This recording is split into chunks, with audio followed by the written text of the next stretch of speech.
t'adorer, te louer, te Alléluia. chanter, te célébrer. Alléluia. Amen.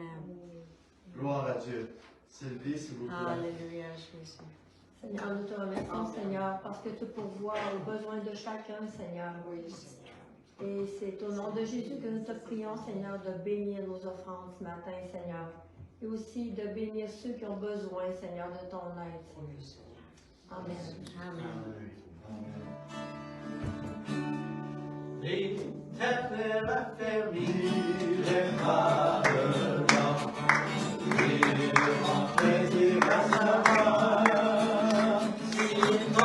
sinon, il n'est pas terrassé, car l'Éternel lui prend la main. Lui prend la main, car l'Éternel lui prend la main.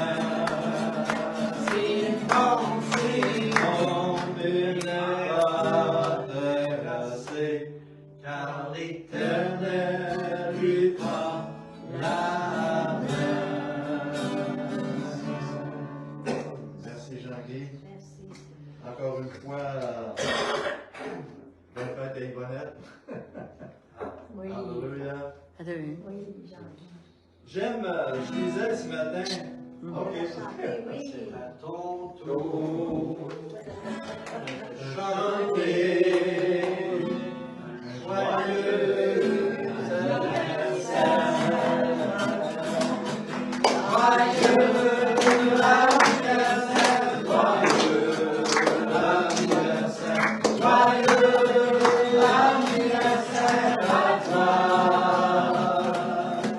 Joyeux anniversaire, joyeux anniversaire, joyeux anniversaire à toi. À toi, à toi, à toi, joyeux anniversaire à toi. Alléluia. Alléluia. Je lisais ce matin, puis ça m'a touché parce que juste les trois premiers versets du psaume 118, où ce que Dieu dit, célébrez l'Éternel, car il est bon. Et comme on partageait ce matin, il y a tellement de bonté de Dieu dans nos vies, dans nos pays, dans nos nations. Et ça dit après, car sa bienveillance dure à toujours. Et qu'Israël dise qu'à sa bienveillance dure à toujours, et que la maison d'Aaron dise qu'à sa bienveillance dure à toujours, et que ceux qui craignent l'Éternel disent qu'à sa bienveillance. Dieu n'a pas peur de dire, je suis bon, je pourvois tous vos besoins. Mais souvent, on a besoin que Dieu ouvre nos yeux pour qu'on puisse réaliser sa bonté, sa présence, dans tous les aspects. Comme je mentionnais, souvent, on perd quelque chose qu'on a depuis longtemps, puis on va réaliser à quel point c'était précieux, nécessaire et une grande bénédiction de la part de Dieu. Ce matin, on va parler d'un sujet où ce qu'on va entrer de plus en plus à l'intérieur, étant dans les temps de la fin. Et ce sujet, c'est la peur. Vous savez que la peur est un sujet qui domine dans le monde, qui est une émotion qui fait partie de l'être humain, qui peut être une bénédiction pour nous prévenir, et aussi qui peut être aussi un problème qui peut nous nuire énormément dans tous les aspects de la vie. Je pensais à ma femme quand je voyais ça. Elle a des dents. Avec ses dents-là. Mais vous savez, dans notre pensée, dans notre coco, sans même qu'on en soit bien souvent conscient, on est envahi par la peur. La peur de la mort, la peur de la maladie, la peur de qu'est-ce qui va arriver, la peur qu'est-ce qui m'attend, la peur si je rencontre lui ou si je rencontre elle. Il y a toutes sortes de peurs dans lesquelles nous sommes et nous pouvons être envahis. Il y en a plusieurs autres où ce que ça nous montre. Souvent, on vit la peur et on va aller dans notre garde-robe, on va ouvrir notre garde-robe, puis on va choisir un masque pour aujourd'hui, afin de cacher ou de se cacher ou de camoufler certaines choses de nos vies ou dans nos vies. Alléluia. La prochaine, ça dit, avez-vous peur de vieillir? Beaucoup de gens ont peur de vieillir. Alors, c'est pour ça qu'on a développé toutes sortes de systèmes pour se donner une apparence toujours plus jeune. On ne veut pas vieillir. Parce que ça dérange. Le prochain, ça dit, le problème de la peur, c'est dans nos pensées. Vous savez que si on ne contrôle pas la peur, elle va nous contrôler. Et elle va amener des maladies, des problèmes de langage, de pensée et d'action. La prochaine, ça dit, ce que j'aime avec cela, et combien on a vu dans des histoires de guerre, des soldats qui étaient au front et qui croyaient en Dieu, qui portaient leur petite Bible et qui chaque matin en se levant remettaient leur vie entre les mains de Dieu. Et ces gens-là, c'est comme, il y a un film qui a été fait, j'oublie le nom du film, mais c'est un soldat qui s'est engagé à la guerre, mais lui, il ne voulait pas porter d'armes, parce qu'il y avait cette conviction-là, tu ne tueras point. Et même ses propres amis, ses propres combattants le frappaient, le faisaient en sorte que, parce qu'ils ne voulaient pas porter d'armes, ils sont allés au front, ils sont allés à la guerre, et il a passé par-dessus tous ces rejets-là, toutes ces insultes-là, toutes ces fois où on l'a battu là, et il est allé au front avec ses amis, et il était il y avait des Japonais, il y avait durant la dernière guerre mondiale, et lui, ce qu'il faisait, c'est qu'il allait chercher les blessés, puis les ramenait pour qu'on puisse les guérir et les restaurer. À un point tel qu'il en a tellement ramené que les gens ont vu que ça ne pouvait qu'être la main de Dieu qui pouvait agir au travers de cet homme-là. Jusqu'à un point où les prochaines attaques qui devaient être faites, les compagnons qui étaient avec lui lui demandaient « On ne va pas à la guerre à moins que tu pries et que tu sois avec nous. » Et j'ai aimé cette expérience-là pour réaliser qu'en Jésus-Christ, nous sommes plus que vainqueurs. J'aime beaucoup Dieu qui vient voir Abraham. Dans Genèse 26 au verset 24, Abraham qui a quitté son pays, qui a quitté sa famille, ses amis, ses contacts. Et vous savez que partir avec son comment on appelle ça? Baluchon. C'est pas toujours évident. On ne sait pas qu'est-ce qui nous attend, on ne sait pas ce que vraiment Dieu va nous conduire, quelle porte va s'ouvrir, quelle porte va se fermer, quelle sorte de personnes on va rencontrer. Vous savez que la parole de Dieu nous dit que chaque jour suffit sa peine. On ne sait pas qu'est-ce qui nous attend demain. Et on a tellement besoin aujourd'hui de mettre Dieu dans nos vies, dans nos cœurs, pour qu'il puisse nous guider, nous diriger, et qu'on puisse avoir les bonnes choses à accomplir aujourd'hui. Et une des phrases les plus extraordinaires que Dieu a révélées à Abraham est celle-ci, dans Genèse 26, au verset 24, lorsqu'il parle à Isaac, son fils d'Abraham, il lui dit, « Je suis le Dieu d'Abraham, ton père. Tu marches sur les traces de ton père. Ne crains point, car je suis avec toi. » Imaginez le Dieu qui a tout créé, qui vient te voir et qui se révèle à toi pour te dire, le mot ne crains point, ça peut être dans une autre version, n'aie pas peur. Je suis avec toi.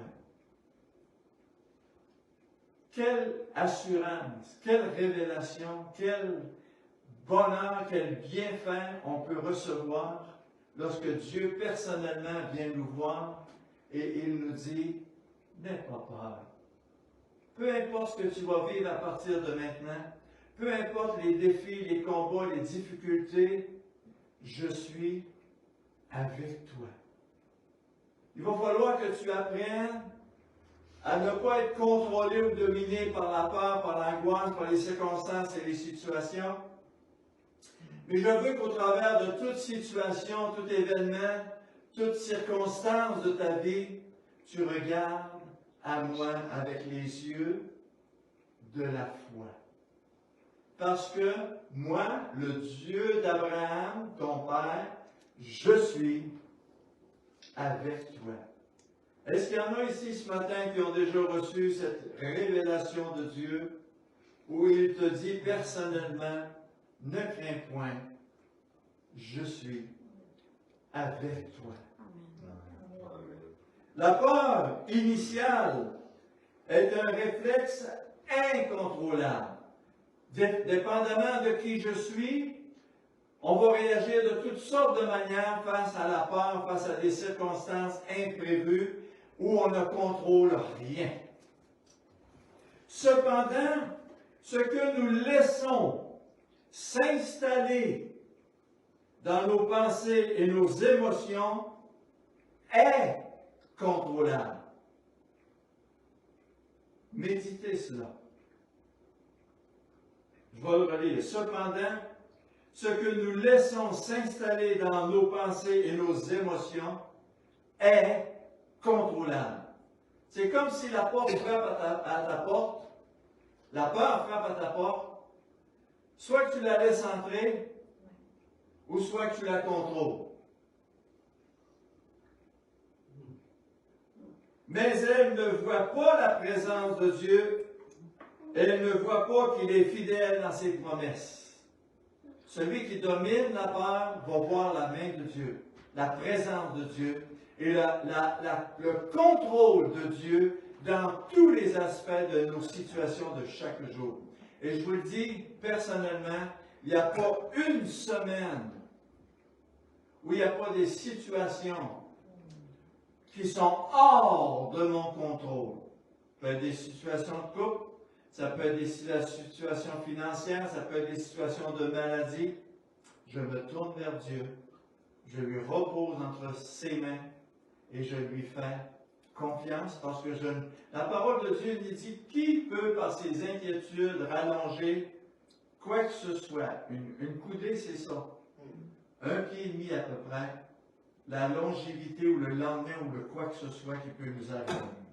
Alors faisons-lui pleinement et entièrement confiance. C'est ce que Dieu a enseigné à Abraham, c'est ce que Dieu a enseigné à Isaac, et c'est ce que Dieu a enseigné aussi à Jacob, son fils. Et c'est pour ça que Dieu s'appelle « Je suis le Dieu d'Abraham, d'Isaac et de Jacob » parce qu'ils m'ont fait confiance, ils ont appris à se tourner vers moi, ils ont combattu le bon combat de la foi et j'ai pu agir, transformer, gérer leur vie, leur situation afin que ce qu'ils ont vécu devienne pour nous un témoignage puissant de la gloire de Dieu dans leur vie.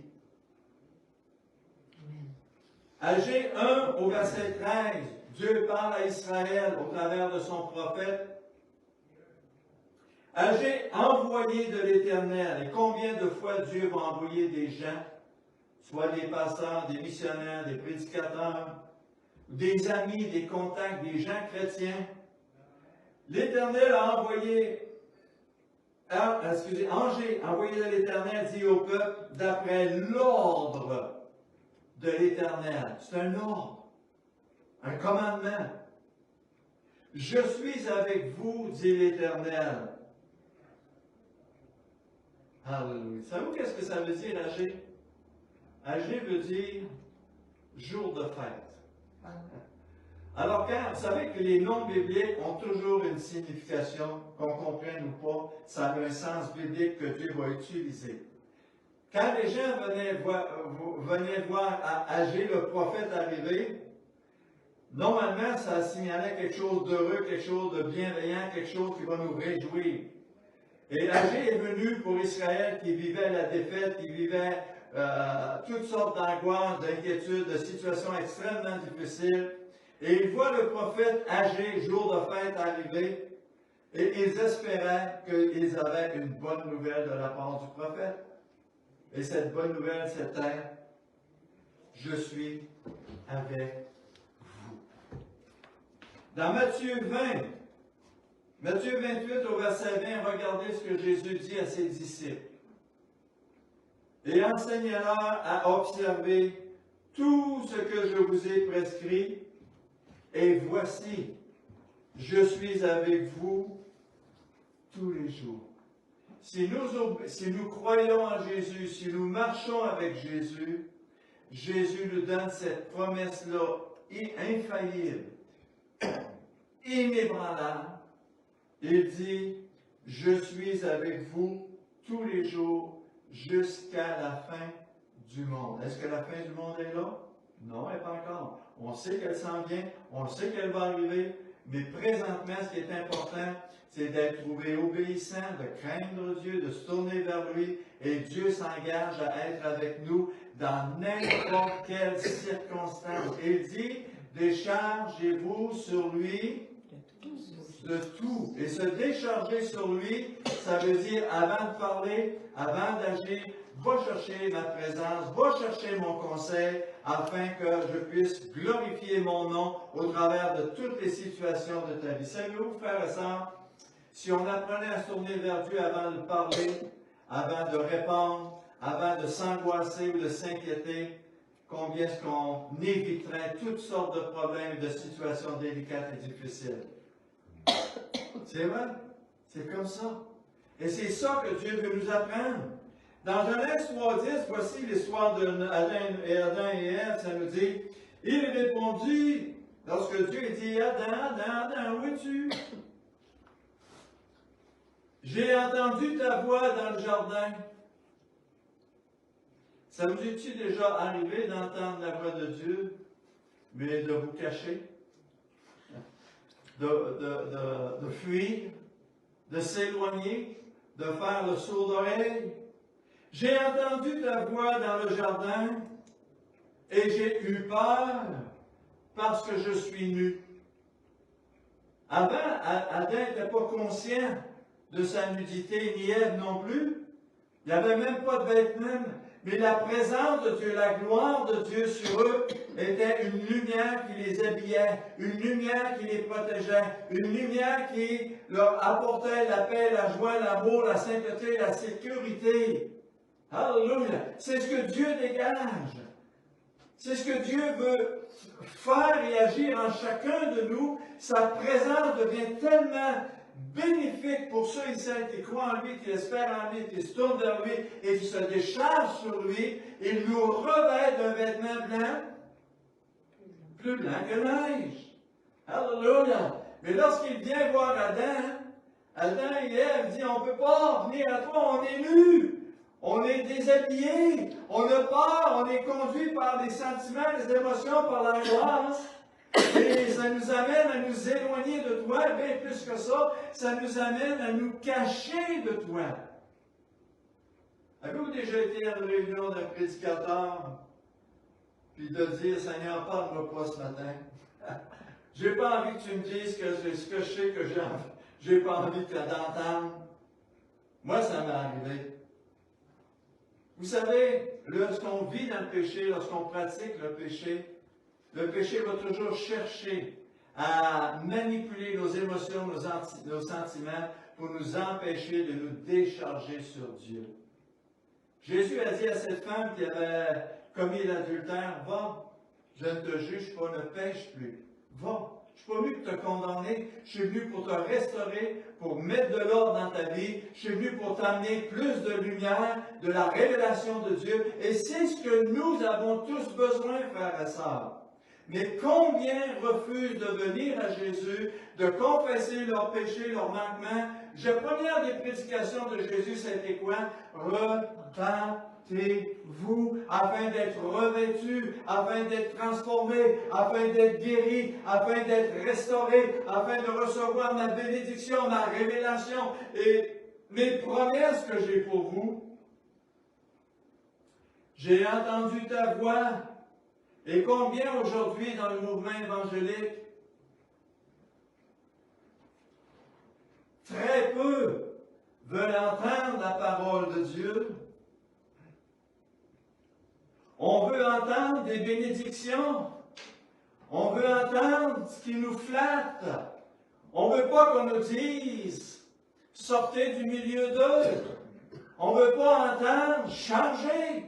On ne veut pas entendre « repentez-vous ». On ne veut pas entendre « le salaire du péché, c'est la mort ». On ne veut pas entendre la vérité de la parole de Dieu. On veut se cacher. Et on va dans des grandes assemblées où ce qu'on se sent bien, où ce que tout le monde a la même ligne de pensée qui est contraire à la parole de Dieu. On se cache loin de Dieu. Et on dit comme Israël, quand Dieu envoyait les prophètes, on les obligeait, les prophètes, à leur dire, dis-nous ce qu'on veut entendre. Dis-nous pas ce que Dieu a à nous dire, dis-nous ce qu'on veut entendre. Pensez-vous que ça a changé? On a tellement besoin d'entendre la vérité parce que seule la vérité peut nous affranchir. Parce que le péché nous lie, nous rend aveugles, nous rend indifférents, nous rend sourds. Le péché nous empêche de voir et de recevoir les grandes bénédictions que Dieu a pour chacun de nous. Beaucoup d'appelés, mais peu d'élus. Et parmi les appelés, frères et sœurs, très peu veulent marcher sur le chemin étroit de la repentance, de rechercher la face de Dieu. J'ai eu peur parce que je suis nu et je me suis caché. Le péché rompt la relation avec Dieu pour qui que ce soit. C'est pour ça que nous avons besoin de vivre la repentance. De ne pas avoir peur de dire j'ai mal parlé, j'ai mal agi, j'ai des mauvaises pensées, de ne pas avoir peur de confesser ce que Dieu nous révèle comme péché, comme attitude, comme comportement, parce que le sang de Jésus encore peut nous pardonner, peut nous laver, nous purifier. Dieu dit j'aime la miséricorde. Venez à moi, venez à la croix, parce que je suis le seul sauveur, le seul chemin, la vérité et la vie. Alléluia. La nudité, elle permet de se voir réellement comme nous sommes. Nos faiblesses, notre vieillissement, nos manquements, nos défauts. Avez-vous déjà regardé votre corps et vous avez dit, oh, j'ai une pustule qui est en train, j'ai une affaire qui est en train de pousser là, des choses comme ça. Ça nous dérange, on a l'impression qu'on les cache. Ça fait peur. Des poches sous les yeux, des rides. Ça nous fait réaliser notre besoin de se revêtir pour recevoir un corps éternel, un corps glorifié, un corps qui va manifester la gloire de Dieu. Alléluia. Je me souviens, j'ai déjà été jeune. Ça fait longtemps. Et là, je suis rendu là. Et ça veut dire pour moi, bientôt, c'est mon départ. Alléluia. Est-ce que je suis prêt à rencontrer mon Sauveur, mon Seigneur, mon Juge? Alléluia. Qu'est-ce que le péché? Que produit le péché? Le produit du péché, c'est la peur, l'angoisse, l'inquiétude, les soucis, les tracas, les mauvaises pensées, le mauvais langage. Le mot peur en grec, c'est yar, Y-A-R-E. Ça veut dire craindre, frayant, s'effrayer, affreux, terrible, redoutant, intimidé et isole. Tout ça, c'est compris dans la peur, dans le grec. Voyez-vous ce que ça reproduit, le péché? Qui que ce soit, peu importe la terre que tu as, ce que tu sèmes, tu le récoltes. C'est la loi de Dieu. J'ai entendu ta voix, nous dit Adam à Dieu. Et le mot voix, c'est oil. Q-O-W-L. Je ne peux pas le prononcer, c'est pourquoi je ne suis pas capable. Mais ça veut dire, j'ai entendu ta voix. Et le mot voix de Dieu, ça veut dire bruit, tonnerre, sentiment, pensée, déstabilise. Vous savez, quand Dieu, un jour, il a fait venir tout le peuple d'Israël sur la montagne du Sinaï, et Dieu est descendu sur la montagne, puis il s'est mis à parler à haute voix à Moïse pour que tout le peuple puisse entendre. Et lorsque le peuple a entendu la voix de Dieu, c'était des tremblements, des éclairs, c'était des... Avez-vous déjà été dans un endroit où c'est tellement noir, les éclairs, c'est épeurant. Eh bien, c'était là, c'est ce qu'ils vivaient là. Il n'y a pas de mots pour décrire l'angoisse et la peur que la voix de Dieu leur faisait réaliser. Wow! Des fois, on réagit comme ça, juste pour un moustique. Arrêtez de regarder ma femme. Juste pour un moustique, là, on peut grimper dans les rideaux, causer un accident, parce qu'on a peur d'un moustique. Êtes-vous capable de réaliser c'est quoi un moustique en rapport avec la voix de Dieu? Comment est-ce qu'on va chercher à s'écraser, à fuir la voix de Dieu, la présence de Dieu, la sainteté de Dieu? Et savez-vous quelle va être la plus grande colère de Dieu? Parce que Dieu peut se mettre en colère. C'est d'avoir refusé l'amour de Dieu dans la révélation de Jésus-Christ pour te sauver, te guérir, te restaurer et t'accorder la vie éternelle. Dieu va dire, mais qu'as-tu fait de mon Fils unique? J'ai entendu ta voix. Savez-vous pourquoi, frères et sœurs, combien des fois les gens vont dire, oh, j'aimerais ça que Dieu me parle? Je suis vraiment pas sûr que tu aimerais ça que Dieu te parle.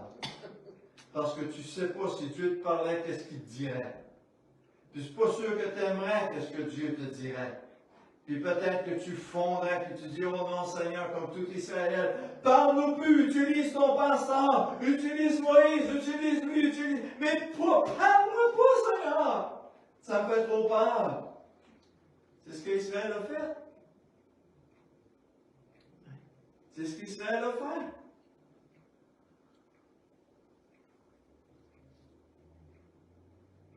Après ça, la chose que Dieu a dit, la chose extraordinaire que Dieu a dit à Adam, où es-tu? Où es-tu? Lui qui baignait dans la gloire de Dieu, dans la présence de Dieu, dans la sainteté, la bonté de Dieu, maintenant en est rendu à se cacher, à fuir. Et lorsque Dieu lui parle, il se cache. Et on le voit dans l'Église aussi aujourd'hui, des gens qui vont aller se cacher parce qu'ils ne veulent plus entendre la voix de Dieu leur dire ce que Dieu a pour eux ou pour nous. Où es-tu? Le péché. Savez-vous que les attitudes, les mauvaises attitudes, c'est du péché? Les mauvaises pensées, les mauvaises paroles. Le péché peut s'infiltrer dans nos vies, dans nos cœurs, dans nos corps, de toutes sortes de manières, frères et sœurs. Parce que nous sommes dans un monde inondé de ténèbres. Les ténèbres sont partout. Écoutez la musique, écoutez la radio, écoutez la télévision, écoutez les soaps, je ne sais pas comment on dit ça en français, les romans savants. Écoutez le monde autour de nous. On sent qu'on blasphème, on maudit, on critique, on murmure, on chiale sur tout et sur n'importe quoi. Puis c'est jamais notre faute, c'est toujours la faute de Dieu ou la faute des autres. Où es-tu? Le péché nous éloigne de Dieu. Avez-vous déjà réalisé combien de gens sont venus dans ce lieu, ils sont partis et ne veulent plus revenir? Le péché nous éloigne de Dieu. S'éloigner nous prive de la bénédiction, de la guérison, de la délivrance, de tout ce que Dieu, les bontés, les bienfaits. Dieu, il reste bon même si je m'éloigne. Mais c'est moi qui, en m'éloignant, je me prive de ce que Dieu a pour moi aujourd'hui. Vous savez, vivre spirituellement, c'est beaucoup plus important que vivre naturellement. Le ciel et la terre vont passer un jour, mais mes paroles ne passeront jamais. Où es-tu? S'éloigner nous prive de la bénédiction. Et lorsqu'on s'éloigne de Dieu, on embarque dans le territoire des ténèbres, le territoire ennemi. Et on va devenir de plus en plus attaqué de toutes sortes de part et d'autre. Et en général, on fait comme Adam et Ève. En réalité, Seigneur, si j'ai mangé le fruit, c'est sûrement pas de ma faute. C'est parce que c'est toi qui as emmené le serpent pour venir me tromper. Adam, c'est sûrement pas de ma faute. Pourquoi tu as créé la femme? C'est elle qui m'a séduite. Parce qu'on n'est pas responsable si on pêche. On n'est pas responsable si on parle mal. On n'est pas responsable si on est en colère. On n'est pas responsable si on fait des choses mauvaises ou si on agit méchamment. C'est surtout pas notre faute. C'est pas notre faute si on manque d'amour. J'ai été élevé dans un manque d'amour. On ne va pas aimer, on va rejeter. Alors pourquoi est-ce que moi je me mettrais à aimer les autres, à pardonner aux autres? Voyons. La peur se dissout dans l'écoute empathique et elle se renforce quand on cherche à la raisonner et à la comprendre, ou qu'on la juge ou qu'on la dévalorise. Dévaloriser la peur, c'est l'accepter, la justifier, la défendre. Elle se cache derrière une foule de bons arguments. Ah, si j'ai peur, c'est à cause de ceci, c'est à cause de cela, c'est à cause de ce qu'on m'a fait, c'est à cause de toutes sortes de circonstances, c'est à cause des gens avec qui je me tiens, c'est à cause de un paquet d'affaires. 1 Jean 4, verset 18, Jésus a dit, l'amour parfait bannit la crainte ou la peur. Et l'amour parfait, c'est Jésus.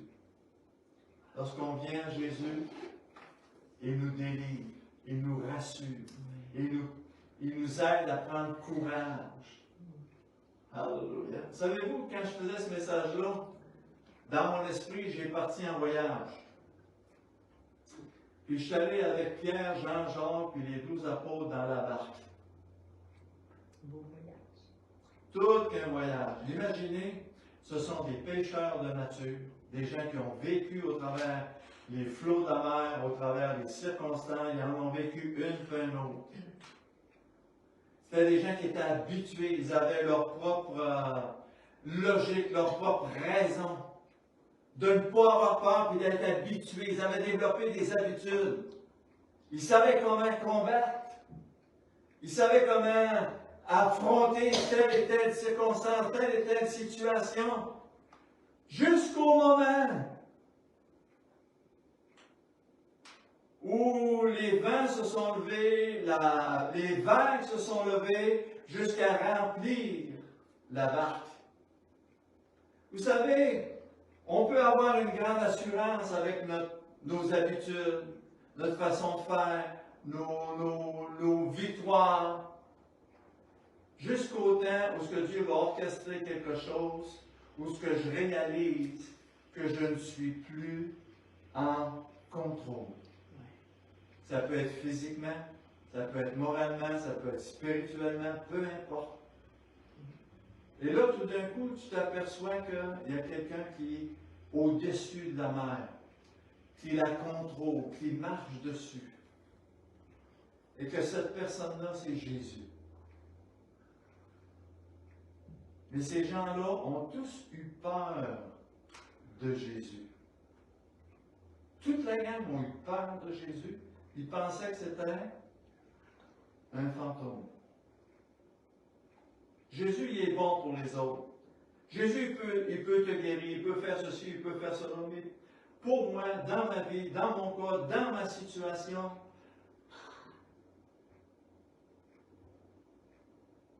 et lorsque Jésus est embarqué dans la barque, les vents, les flots se sont calmés.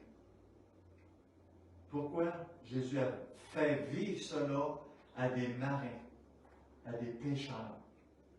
Pour apprendre que ne te fie pas à tes capacités, ne te fie pas à tes habitudes, à ce que tu as développé. Aie pas ton assurance en toi, aie ton assurance en moi. Et en moi seul. Alléluia. Savez-vous qu'on peut mentir à Dieu en pleine face de Dieu? Genèse 18-15, ça m'a toujours étonné de voir ce passage-là. Dieu est en train de parler avec deux anges à côté de lui. Abraham, il est en train d'instruire qu'est-ce qu'il allait faire, qu'est-ce qu'il allait accomplir au travers des promesses pour le bénir Abraham. Parce qu'Abraham est un homme qui s'abandonne à Dieu, qui croit en Dieu, qui espère en Dieu. Et Dieu est en train de dire à Abraham, « Hey Abraham, l'année prochaine, tu vas avoir un fils. » Abraham savait que sa femme était âgée, même très âgée, au point qu'il était impossible d'avoir un enfant. Et Abraham a cru à la parole de Dieu. Sarah est dans la tente, puis quand elle attend ça, elle met sa main sur sa bouche, puis elle dit parce qu'elle savait que c'est impossible. Alors elle sort dehors, puis elle parle face à face avec Dieu. Moi je crois que c'était Jésus qui était là. Et Jésus lui demande, imaginez-vous, vous êtes face à face avec Jésus, puis il dit, Sarah, pourquoi tu ris? Mais, pas en tout, je n'ai pas vu, pas en tout, tu te trompes. À part à Dieu! Puis là, Jésus la regarde et lui dit, parce qu'elle a dit, non, tu te trompes, ça doit être le chien ou le chat, c'est pas moi. Puis là, Jésus lui a dit, tu as menti, tu as ri. On ne peut pas mentir à Jésus. Non. Disons-lui et ce que Jésus veut entendre, c'est aussi simple que ça, c'est la vérité. La vérité de nos manquements, la vérité de nos faiblesses, la vérité de qui réellement nous sommes, la vérité qui se passe dans nos pensées, dans notre langage, dans nos couples. Il veut entendre ces choses-là parce qu'il est là pour nous relever, il est là pour nous bénir, il est là pour nous encourager, pour nous aider à combattre le bon combat de la foi et sortir de là plus que vainqueurs.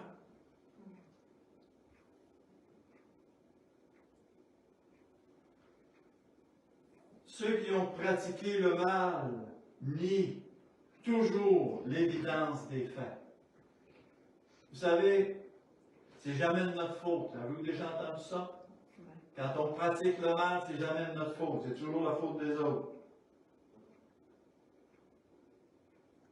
J'aime beaucoup ce que Job dit dans Job 3, verset 25.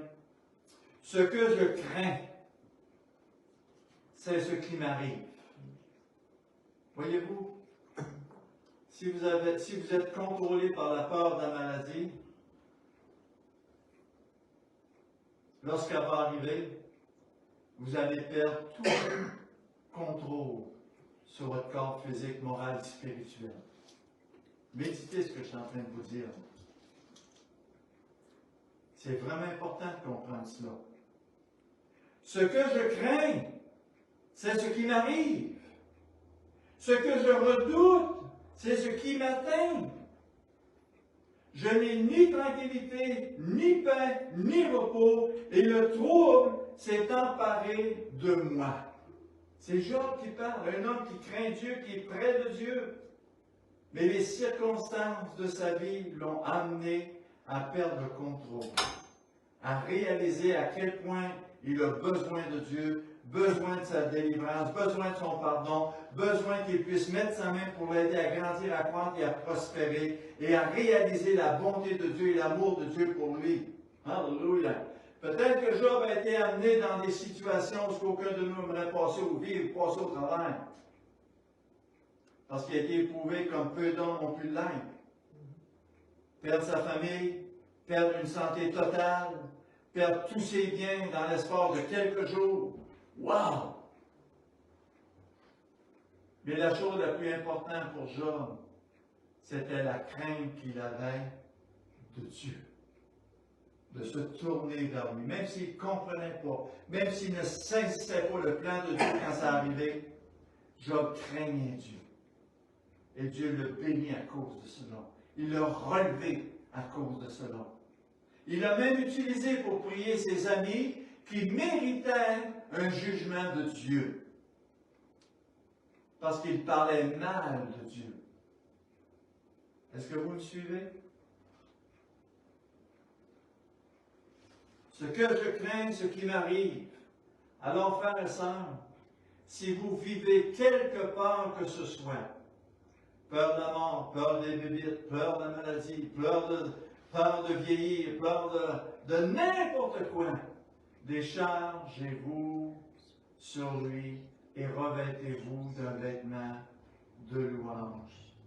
Dieu, il dit, je vous en souvenez ce que j'ai dit à ton père Abraham, ne crains point, car je suis avec toi. Dans Matthieu 28, enseignez-leur, observez tout ce que je vous ai prescrit, car je suis avec vous tous les jours. Alléluia. Pourquoi Jésus nous dit ça? Pour nous rassurer, pour nous décharger sur lui. Parce que son jour est avec nous. Alléluia.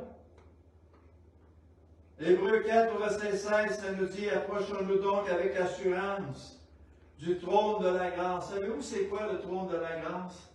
Le trône de la grâce, ça veut dire que nous sommes encore dans le temps de la grâce. Et dans le temps de la grâce, nous pouvons bénéficier de sa bénédiction, de sa paix, de son intervention en son temps dans tout ce que nous pouvons vivre. Là, je vais répéter ça parce que je ne suis pas sûr que ça a passé. Être dans le temps de la grâce, ça veut dire recevoir de Dieu en son temps tout ce que nous avons besoin, tout ce qui est essentiel pour notre entrée dans le royaume de Dieu. Amen. Merci. Approchons-nous donc avec assurance. Savez-vous que ça veut dire s'approcher avec assurance? Seigneur, je ne suis pas présentement, alors, je ne file pas, je ne me sens pas, c'est lourd, je me sens malade, je me sens pogné, je suis fâché, je suis déçu, j'ai peur à cause de ci, à cause de ça, mais je viens à la croix et je dépose mes craintes, mes peurs, mes angoisses, mes fardeaux au pied de la croix. Et maintenant, Seigneur, par la foi, je me lève, je me relève, je lève mes mains. Et je dis merci Jésus pour ton pardon. Merci Jésus pour ton support. Merci Jésus parce que ton fardeau il est doux et léger. Merci Jésus parce que tu veilles, tu prends soin de moi et tu es avec moi chaque jour. Tu es là, Seigneur. Alléluia. Approchons-nous donc avec assurance. Pourquoi est-ce qu'il dit avec assurance? Parce qu'il est là, il est en attente de ma réaction face à ceci, à cela ou à telle circonstance. Parce qu'il veut agir.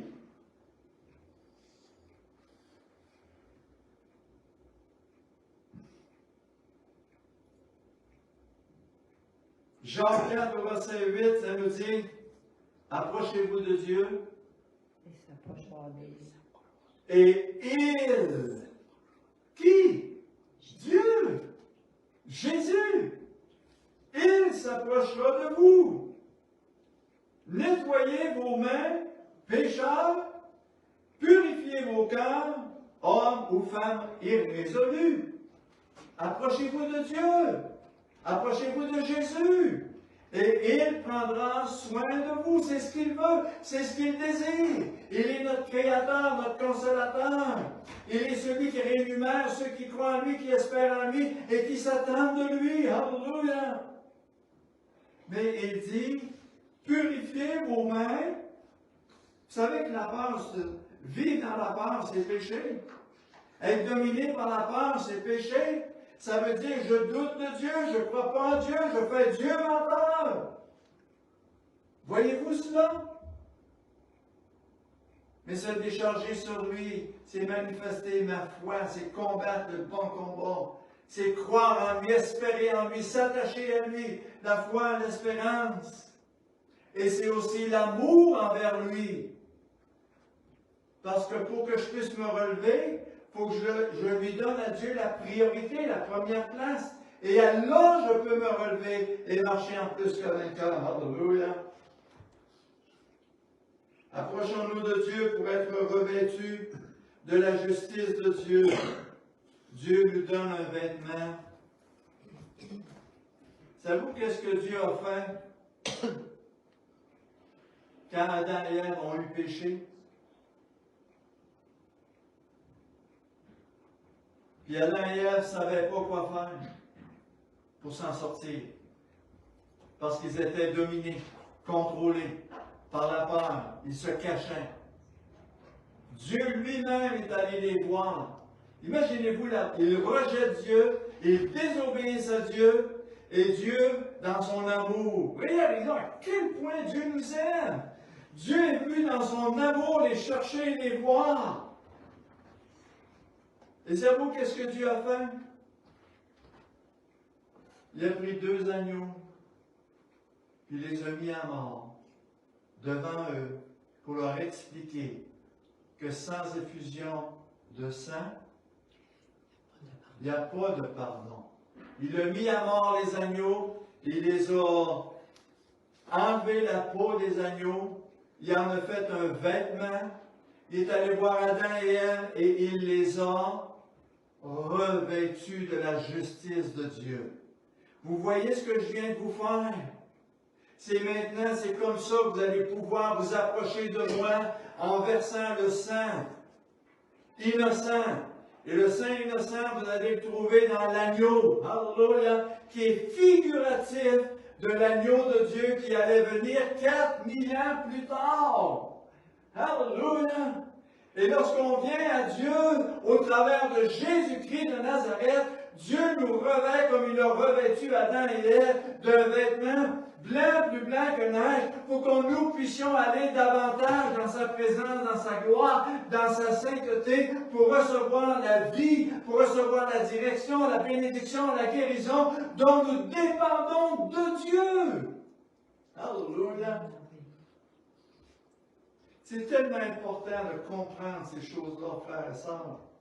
On ne vient pas à Dieu parce qu'on mérite. On ne vient pas à Dieu parce qu'on est bon. On ne vient pas à Dieu parce qu'on est meilleur que lui ou que elle. On vient à Dieu parce qu'on est pécheur, qu'on a besoin de se repentir, puis de marcher dans les voies droites de Dieu, puis d'écouter la parole de Dieu et de la mettre en pratique. Alléluia. Je vais terminer avec ça parce que je pense que j'aurais tellement à dire. Mais on va continuer. Probablement dimanche prochain, parce qu'il faut que ça soit enregistré.